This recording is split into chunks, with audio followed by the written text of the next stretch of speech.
So in the next few minutes, I'm gonna give you a complete crash course on how futures work. Now, the first thing is futures are not like your normal stocks and buying shares. You can buy a share of, let's say, Microsoft, and it will go up or down over time and you'll make or lose money, but you can hold that share for as long as the company exists. But with futures, you buy something called a contract. And this contract will expire once every either month or even 3 months. And this contract's value is tied to the physical asset. So let's say for something like gold futures, as gold goes up or down, your futures contract on gold will also go up or down in value, but usually it'll be a lot more than the price movement of gold. Now, to get control of these assets, you have to put up collateral. It's called margin. And essentially what you're doing is you have, let's say, $500 taken out of your account to get control over one gold futures contract.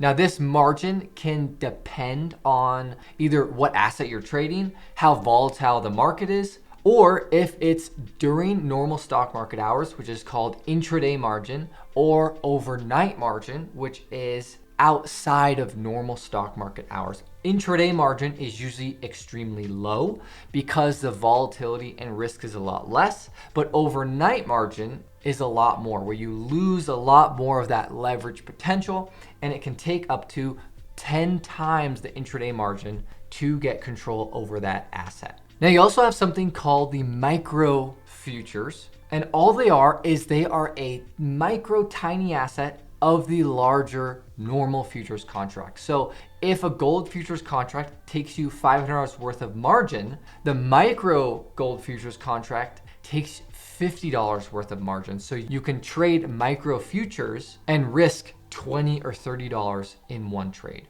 Every futures contract is slightly different. The minimum price movement is called a tick. So if you think about with shares, every stock, like our share of Microsoft, it can move up or down 1 penny at the smallest amount of movement most of the time because it's based on the dollar. Now, a lot of futures are not based on a dollar, but something like the S&P 500 futures, if it goes up a numerical value of 1, that doesn't mean the index increases by $1 value. But instead, one numerical jump is called 1 point, and then the smallest movement possible, at least for the S&P 500 futures, is 0.25, and this is called a tick.